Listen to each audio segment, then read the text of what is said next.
مسئلہ یہ بھی ہے کہ کیا حلال جانور کی اوجڑی کھانا جائز ہے، تو اس سلسلے میں آگے بیان کریں گے۔ مختصراً یہ ہے کہ علماء دیوبند کا فتویٰ یہ ہے کہ اوجڑی کھانا جائز ہے، کوئی کراہت کی بات نہیں ہے۔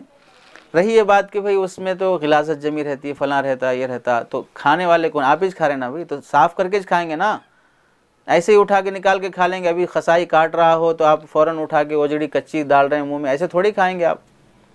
اسے آپ کو بولنے کی ضرورت کیا ہے کہ اچھا دھو کے کھاؤ، پاک کر کے کھاؤ، صاف کر کے کھاؤ۔ ارے بھائی جب آپ اوجڑی کھا رہے ہیں، آپ گوشت نہیں کھا رہے ہیں نا، گوشت کھاتے ہیں تو بھی اسے اچھی طرح دھو کے کھاتے ہیں، کچا گوشت تھوڑی نہ کھاتے ہیں آپ لوگ۔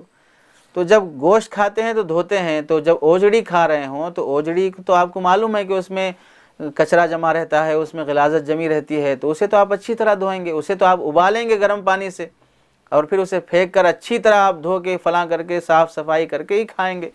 تو اسے کیا سمجھانے کی ضرورت ہے؟ تو اگرچہ کہ اس میں گندگی رہتی ہے، فلاں رہتا ہے، لیکن صاف صفائی کے بعد اسے کھا سکتے ہیں۔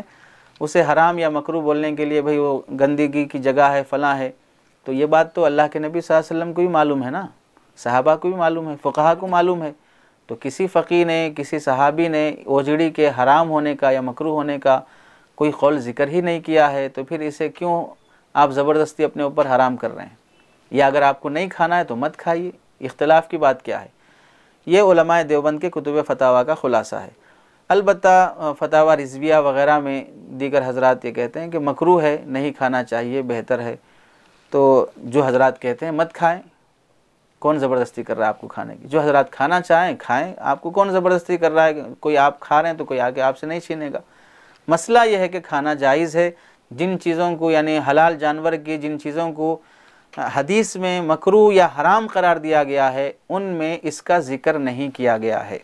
اور جو حضرات اسے مکروہ کہتے ہیں وہ قیاس کر کے مکروہ کہتے ہیں، ان مکروہ کی گئی یا حرام کی گئی چیزوں پر قیاس کر کے، جیسے مثانے کو مکروہ قرار دیا گیا ہے، یعنی حرام قرار دیا گیا حدیث کی روشنی میں، پتے کو حرام قرار دیا گیا ہے، تو اس پر قیاس کر کے اس کو بھی مکروہ کہا جا رہا ہے۔ باقی صراحت کے ساتھ کوئی حدیث ایسی یا عبارات فقہیہ اس طرح کے منقول نہیں ہیں، تو اوجڑی کے استعمال میں کوئی حرج نہیں ہے، اس کا استعمال کیا جا سکتا ہے۔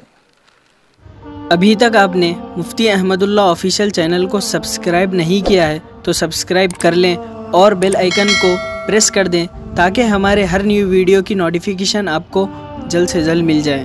جزاک اللہ۔